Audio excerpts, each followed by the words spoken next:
Sun travels வடமாகாணத்தில் சட்டப்பூர்வமான அனுமதியுடன் இயங்குகின்ற visa consultant and ticket agent. உங்கள் பெறுமதியான கடவுச்சீட்டுகள் ஆவணங்களுக்கு பாதுகாப்பான அனுமதி பெற்ற நிறுவனம் சன் டிராவல்ஸ்.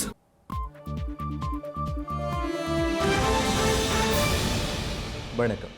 இது ஐபிசி தமிழின் இரவு நேர பிரதான செய்திகள். முதலில் தலைப்புச் செய்திகள்.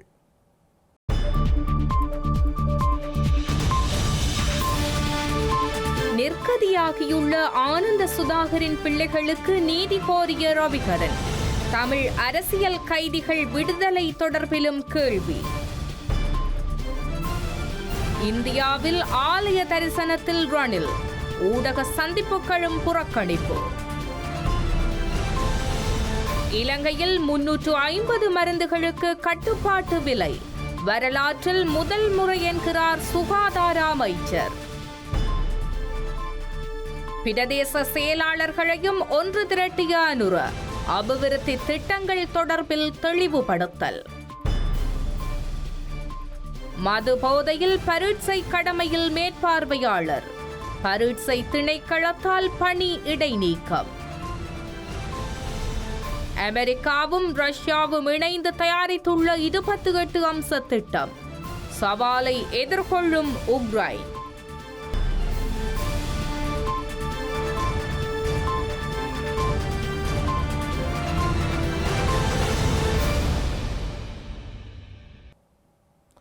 தொடர்வது விரிவான செய்திகள்.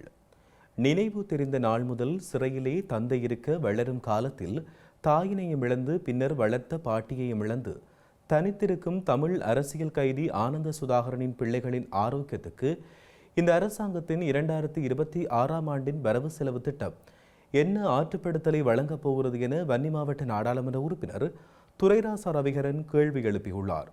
இன்றைய நாடாளுமன்ற அமர்வின் பொழுதே அவர் இவ்வாறு கேள்வி எழுப்பியுள்ளார்.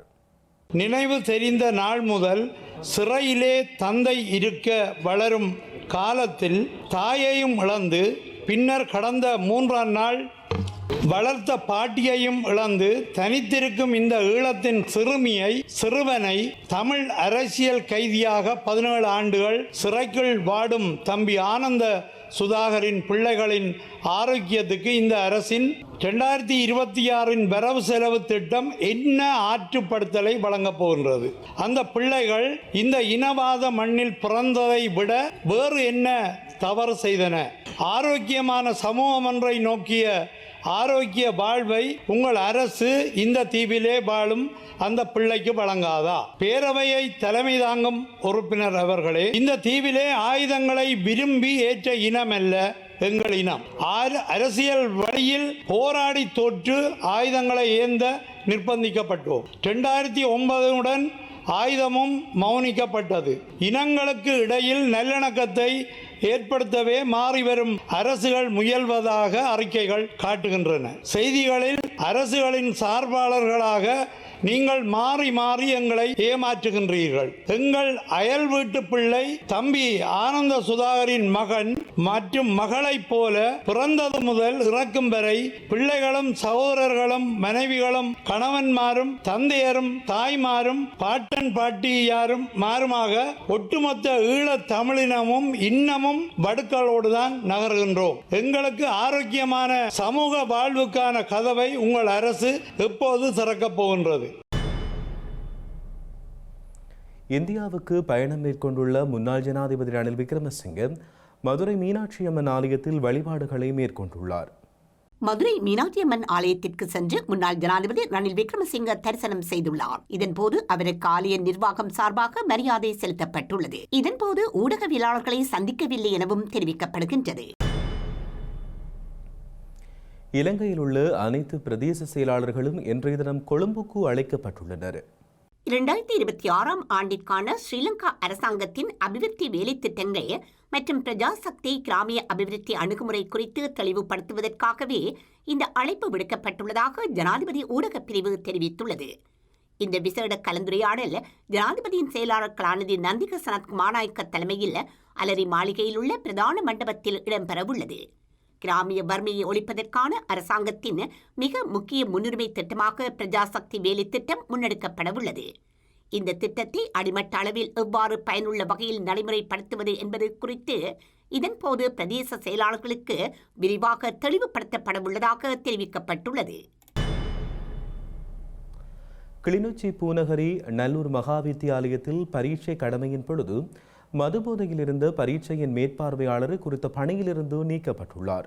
கிளிநொச்சி தெற்கு கல்வி வலயத்திற்குட்பட்ட பூநகரி மகா வித்தியாலயத்தில் கடமையில் இருந்த மேற்பார்வையாளர் ஒருவர் மதுபோதையில் இருந்தது தொடர்பாக வலய கல்வி பணிப்பாளருக்கு அறிவிக்கப்பட்டது.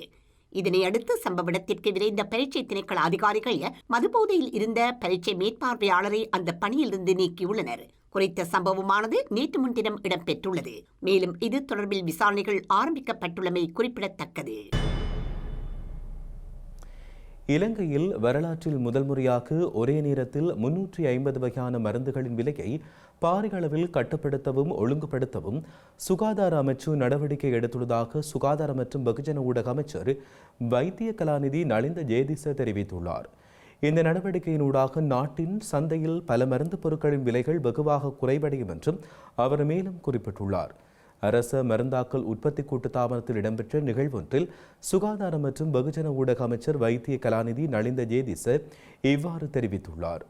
2015 ஆண்டின் 5ஆம் இலக்க தேசிய ஊடகங்கள் ஒழுங்குபடுத்தல் அதிகார சபை சட்டத்தின் கீழ் மருந்துகளின் விலையை ஒழுங்குபடுத்தும் அதிகாரம் அந்த அதிகார சபைக்கு உள்ளது. இந்த ஒழுங்குபடுத்தல் நடவடிக்கைகள் 2016ஆம் ஆண்டு முதல் மேற்கொள்ளப்பட்டு வந்த போதிலும் 2023ஆம் ஆண்டில் மருந்து இறக்குமதி நிறுவனங்களின் கூட்டமைப்பினால் தாக்கல் செய்யப்பட்ட வழக்குக்கு நீதிமன்றம் வழங்கிய இடைக்கால தடை உத்தரவின் காரணமாக 2023ஆம் ஆண்டு டிசம்பர் மாதம் முதல் விலை கட்டுப்பாடு நடவடிக்கைகள் நிறுத்தப்பட்டிருந்தன. இந்த சூழ்நிலையில் தனியார் மருந்து விற்பனையாளர்கள் மற்றும் தனியார் மருத்துவமனைகள் கூட எவ்வித கட்டுப்பாடுகளுமின்றி அதிக விலைகளை அறவிடுவதாக அவதானிக்கப்பட்டுள்ளது. இந்த நிலைமைக்கு தீர்வாக மருந்து விலையை ஒழுங்குபடுத்துவது தொடர்பான புதிய வர்த்தமானி அறிவித்தல் அண்மையில் வெளியிடப்பட்டதோடு அது அண்மையில் நாடாளுமன்றத்திலும் சமர்ப்பிக்கப்பட்டு அங்கீகரிக்கப்பட்டிருக்கிறது. அதன்படி குறித்த வர்த்தமானி அறிவித்தலுக்கு இணங்க நாட்டில் உள்ள 350 வகையான மருந்துகளுக்கு புதிய விலைகள் இந்த வார ஆரம்பத்தில் அறிவிக்கப்பட்டதாகவும் இதுகுறித்து மருந்து வழங்குநர்கள் இறக்குமதியாளர்கள் மற்றும் உற்பத்தியாளர்களுக்கு ஏற்கனவே அறிவிக்கப்பட்டுள்ளது. எதிர்காலத்தில் மேலும் 200 வகையான மருந்துகளின் விலையை கட்டுப்படுத்துவது குறித்து தற்பொழுது ஆராயப்பட்டு வருகிறது.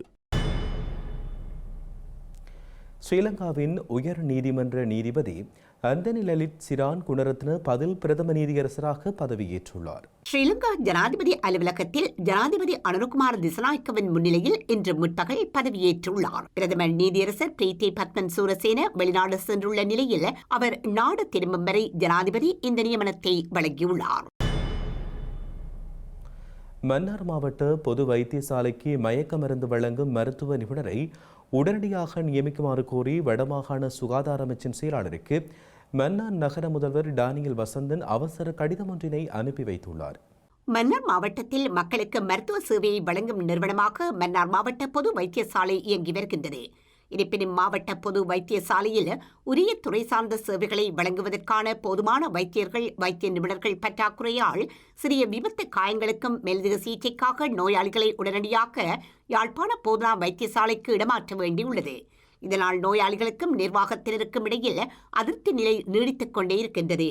இந்நிலையில் மன்னார் மாவட்ட பொது வைத்தியசாலைக்கு நியமிக்கப்பட்டிருந்த மயக்க மருந்து வழங்கும் நிபுணர் இடமாற்றலாகி சென்ற நிலையில் விபத்தில் காயமடைந்தவர்களுக்கு மயக்க மருந்து கொடுத்து சிகிச்சைகளை மேற்கொள்ள முடியாத நிலை மன்னார் பொது வைத்தியசாலையில் நீடிப்பதாக தெரிவிக்கப்படுகின்றது. எனவே இந்த வைத்தியசாலைக்கு மயக்க மருந்து வழங்கும் வைத்திய நிபுணரை உடனடியாக நியமிக்குமாறு கேட்டுக்கொள்வதாக குறித்த கடிதத்தில் மன்னார் நகர முதல்வர் கோரியுள்ளார். இதன் மூலம் மாவட்ட மக்கள் எதிர்நோக்கும் பாரிய பிரச்சினைகளுக்கு உரிய தீர்வை பெற்றுக்கொள்ள முடியும் எனவும் அவர் மேலும் தெரிவித்துள்ளார். குறித்த கடிதத்தின் பிரதிகள் வடக்கு மாகாண ஆளுநர் உள்ளடங்களாக பலருக்கு அனுப்பி வைக்கப்பட்டுள்ளது. வடக்கு கிழக்கு மாகாணத்துக்கு மீளப்பெற முடியாத சமஷ்டி முறையிலான அதிகார பகிர்வை வலியுறுத்திய கலந்துரையாடல் ஒன்று இன்றைய தினம் முன்னெடுக்கப்பட்டுள்ளது. வடக்கு கிழக்கு ஒருங்கிணைப்பு குழுவின் ஏற்பாட்டில் யாழ்ப்பாணம் வீரசிங்க மண்டபத்தில் குறித்த நிகழ்வு முன்னெடுக்கப்பட்டுள்ளது. குறித்த கலந்துரையாடல் கடந்த 3 வருடங்களாக தொடர்ச்சியாக முன்னெடுக்கப்பட்டு வருகின்ற செயற்பாட்டின் அடிப்படையில் இந்த வருடமும் 100 நாட்களாக முன்னெடுக்கப்பட்ட செயல்முறையின் இறுதி நாள் நிகழ்வாக குறித்த நிகழ்வு இன்று இடம்பெற்றுள்ளது. இதன்பொழுது சமஷ்டி முறையினை பயன்படுத்துவதனூடாக மக்களுக்கு கிடைக்கும் நன்மைகள் தொடர்பாகவும் ஒற்றை ஆட்சியின் பாரதூரமான நிலைமைகள் தொடர்பாகவும் ஆராயப்பட்டது. குழுநிலையாக இடம்பெற்ற கலந்துரையாடலில் பிரதேச சபை உறுப்பினர் உஷாந்தன் தலைமையில் இந்த நிகழ்வு இடம்பெற்றது. இதில் யாழ்ப்பாண பல்கலைக்கழக அரசு அறிவியல் துறை பேராசிரியர் கே.டி. கணேசலிங்கம், சட்டத்தரணி உமாகரன் ராசையா, சட்டத்தரணி ஜோதிலிங்கம் உள்ளிட்டோர் கலந்து கொண்டு சமஷ்டி பற்றி மக்களுக்கு தெளிவுபடுத்தினர். இந்த நிகழ்வில் அதிகளவான பொதுமக்கள் என பலரும் கலந்து கொண்டவை குறிப்பிடத்தக்கது. ஓய்வு பெற்ற நாடாளுமன்ற உறுப்பினர்களுக்கு உதவித்தொகையினை வழங்குவதில் ஸ்ரீலங்கா அரசாங்கம் கவனம் செலுத்தியுள்ளது. தங்கள் தேவைகளை பற்றி தெரிவிப்பதன் மூலம் கோரிக்கைகளை முன்வைக்கும் உறுப்பினர்களுக்கு இதுபோன்ற உதவித்தொகையை வழங்க திட்டமிட்டுள்ளதாக ஸ்ரீலங்கா அரசாங்க வட்டாரங்கள் தெரிவிக்கின்றன. ஓய்வு பெற்ற நாடாளுமன்ற உறுப்பினர்களுக்கு வெளிநாடுகளில் என்னென்ன சலுகைகள் அல்லது வசதிகள் வழங்கப்படுகின்றன என்பது குறித்தும் அரசாங்கம் கவனம் செலுத்தியுள்ளது.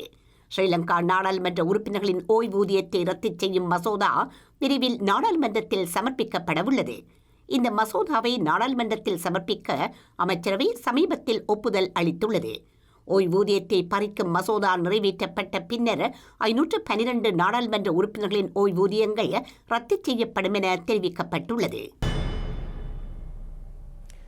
யாழில் வயிற்று வலியுடன் கூடிய காய்ச்சல் ஏற்பட்ட குடும்பஸ்தர் ஒருவர் உயிரிழந்துள்ளார். யாழ்ப்பாணம் கைதறி மத்தி கைதறி பகுதியைச் சேர்ந்த 46 வயதுடைய சுந்தரம் விக்னேஸ்வரன் என்பவரே இவ்வாறு உயிரிழந்துள்ளார். குறித்த நபருக்கு கடந்த 18ஆம் தேதி வயிறு வீக்கத்துடன் வயிற்று வலியும் காய்ச்சலும் ஏற்பட்டுள்ளது. இந்த நிலையில் 19ஆம் தேதி அதிகாலை தனியார் வைத்தியசாலைக்கு கொண்டு சென்று அங்கிருந்து யாழ்ப்பாணம் போதனா வைத்தியசாலைக்கு மாற்றப்பட்டார். இருப்பினும் சிகிச்சை பலனின்றி நேற்றைய தினம் யாழ் போதனா வைத்தியசாலையில் அவர் உயிரிழந்துள்ளார். அவரது சடலம் மீதான மரண விசாரணைகளை திடீர் மரண விசாரணை அதிகாரி நமசிவாயம் பிரேம்குமார் மேற்கொண்டுள்ளார். தமிழகத்தின் திருநெல்வேலியில் ஏற்பட்ட சுழல் காற்றின் காரணமாக 1 லட்சத்துக்கும் அதிகமான வாழை மரங்கள் அடியோடு சாய்ந்துள்ளன. இந்த நிலையில் பல லட்சம் ரூபாய் இழப்பு ஏற்பட்டுள்ளதாக விவசாயிகள் கவலை வெளியிட்டுள்ளனர். திருநெல்வேலி தென்கிழக்கு அரபிக்கடல் பகுதிகளில் ஒரு வளிமண்டல கீழடுக்கு சுழற்சி நிலவுகின்றது. இந்திய பெருங்கடல் மற்றும் அதனையொட்டிய குமரிக்கடல் பகுதிகளின் மேல் ஒரு வளிமண்டல கீழடுக்கு சுழற்சி நிலவுகின்றது. தெற்கு அந்தமான் கடல் பகுதியில் காற்றழுத்த தாழ்வு பகுதி உருவாக்கியுள்ளது. இதன் காரணமாக தமிழகத்தின் பல்வேறு மாவட்டங்களில் கடந்த சில நாட்களாக கனமழை பெய்து வருகின்றது. குறிப்பாக கன்னியாகுமரி, நெல்லை, தூத்துக்குடி, தென்காசி உட்பட தென் மாவட்டங்களில் அவ்வப்போது கனமழை பெய்து வருகின்றது. இதனிடையே நெல்லை மாவட்டத்தின் சேரன் மகாதேவி, மேலச்செவல், பிராஞ்சேரி, சொக்கலிங்கபுரம், கோபாலசமுத்திரம் உள்ளிட்ட பகுதிகளில் நூற்றுக்கணக்கான ஏக்கர்களில் வாழை மரங்கள் பயிரிடப்பட்டு அறுவடைக்கு தயாராக இருந்ததாக தெரிவிக்கப்பட்டுள்ளது. இந்நிலையில் நெல்லை மாவட்டத்தில் நேற்று இரவு முதல் சூறை காற்றுடன் கனமழை பெய்து வருகின்றது. இதன் காரணமாக 1.5 லட்சம் வாழை மரங்கள் அடியோடு சாய்ந்ததாகவும் இதனால் பல லட்சக்கணக்கான ரூபாய் இழப்பு ஏற்பட்டுள்ளதாகவும் விவசாயிகள் தெரிவித்துள்ளனர். மேலும் பாதிக்கப்பட்ட விவசாயிகளுக்கு உரிய இழப்பீடு வழங்கப்பட வேண்டும் எனவும் விவசாயிகள் கோரிக்கை விடுத்துள்ளனர். ரஷ்ய உக்ரைனிய போரை முடிவுக்கு கொண்டு வரும் வகையில் உக்ரைனிய பங்களிப்பு இல்லாமல் அமெரிக்காவும் ரஷ்யாவும் இணைந்து தயாரித்த 28 அம்ச திட்டம் உக்ரைனிய அரசு தலைவர் விளாடிமிர் ஜெலன்ஸ்கி பெரும் சவாலை உருவாக்கியுள்ளது. இதனால் உக்ரைன் தன்னுடைய மதிப்பை இழப்பதா அல்லது அமெரிக்காவை இழப்பதா என்கின்ற முக்கிய தெருவில் இருப்பதாக ஜெலன்ஸ்கி குறிப்பிட்டுள்ளார். அமெரிக்காவும் ரஷ்யாவும் இணைந்து தயாரித்த 28 அம்ச திட்டத்தில் ஒரு முடிவை எடுக்க உக்ரைனிய அரசு தலைவருக்கு அமெரிக்க அரசு தலைவர் டொனால்ட் ட்ரம்ப் 1 வார காலத்திற்கும் குறைவான கால அவகாசத்தை வழங்கி இருப்பதால் இத்திட்டத்தை நிராகரித்து அமெரிக்காவை இழக்கும் நிலை வரலாம் என ஜெலன்ஸ்கி குறிப்பிட்டுள்ளார். ட்ரம்ப் முன்வைத்துள்ள இந்த திட்டத்தில் ரஷ்யாவுக்கு உக்ரைனிய பிரதேசங்களில் சிலவற்றை விட்டுக் கொடுக்கவும், உக்ரைனிய ராணுவத்தின் அளவை குறைக்கவும், நேட்டோவில் இணையும் அதன் நோக்கத்தை கைவிடவும் அழுத்தத்தை வழங்கியுள்ளது. இதனால் உக்ரைன் தனது மதிப்பை இழப்பதால் அல்லது அமெரிக்காவை கைவிடுவதாக என்ற முக்கிய தெரிவில் இருப்பதாக ஜெலன்ஸ்கி குறிப்பிட்டுள்ளார். இந்த திட்டத்திற்கு ஜெலன்ஸ்கியின் ஒப்புதல் தேவை என குறிப்பிட்டுள்ள ட்ரம்ப் இதனை ஏற்பதை தவிர ஜெலன்ஸ்கிக்கு வேறு வழியில்லை என்றும் குறிப்பிட்டுள்ளார். உக்ரைனுக்கு இந்த திட்டம் பிடிக்கவில்லை என்றால் அவர்கள் தொடர்ந்து போரிட வேண்டும் என ட்ரம்ப் சுட்டிக்காட்டியுள்ளமை விளாடிமிர் ஜெலன்ஸ்கி பெரும் சவாலை உருவாக்கியுள்ளது. தென்னாப்பிரிக்காவில் நடைபெறும் G20 உச்சி மாநாட்டின் போது ரஷ்யாவுடனான போரை முடிவுக்கு கொண்டு வருவதற்கான அமெரிக்க திட்டத்தினை வலுப்படுத்த உக்ரைனின் நட்பு நாடுகள் முயற்சிக்கும் என்று பிரித்தானிய பிரதமர் செர்கே ஸ்ட்ராமர் கூறியுள்ளார். ரஷ்யாவுடனான போரை முடிவுக்கு கொண்டு வரும் வகையில் அமெரிக்காவினால் தயாரிக்கப்பட்டுள்ள அமைதி திட்டம் தொடர்பில் உக்ரைனிய ஜனாதிபதி பிரித்தானியா, பிரான்ஸ் மற்றும் ஜெர்மனி ஆகிய நாடுகளின் தலைவர்களுடன் நேற்றைய தினம் தொலைபேசியில் கலந்துரையாடினார். இதன் பின்னர் உக்ரைனின் நண்பர்கள் மற்றும் கூட்டாளிகள் ஒருமுறை நிரந்தர அமைதியை உறுதி செய்வதில் உறுதியாக உள்ளதாக பிரித்தானிய பிரதமர் கூறியுள்ளார். அதே சமயம் அமெரிக்க ஜனாதிபதி டொனால்டு ட்ரம்பும் ரஷ்ய ஜனாதிபதி விளாடிமிர் புடினும் G20 மாநாட்டில் கலந்து கொள்ளவில்லை என்பதும் குறிப்பிடத்தக்கது. செய்திகளின் நிறைவாக மீண்டும் தலைப்புச் செய்திகள்.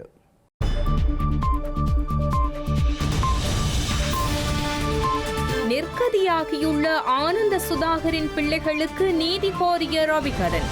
தமிழ் அரசியல் கைதிகள் விடுதலை தொடர்பிலும் கேள்வி. இந்தியாவில் ஆலய தரிசனத்தில் ரணில், ஊடக சந்திப்புகளும் புறக்கணிப்பு. இலங்கையில் 350 மருந்துகளுக்கு கட்டுப்பாட்டு விலை, வரலாற்றில் முதல் முறை என்கிறார் சுகாதார அமைச்சர். பிரதேச செயலாளர்களையும் ஒன்று திரட்டிய அனுர, அபிவிருத்தி திட்டங்கள் தொடர்பில் தெளிவுபடுத்தல். மது போதையில் பரீட்சை கடமையில் மேற்பார்வையாளர், பரீட்சை திணைக்களத்தால் பணி இடைநீக்கம். அமெரிக்காவும் ரஷ்யாவும் இணைந்து தயாரித்துள்ள 28 அம்ச திட்டம், சவாலை எதிர்கொள்ளும் உக்ரைன்.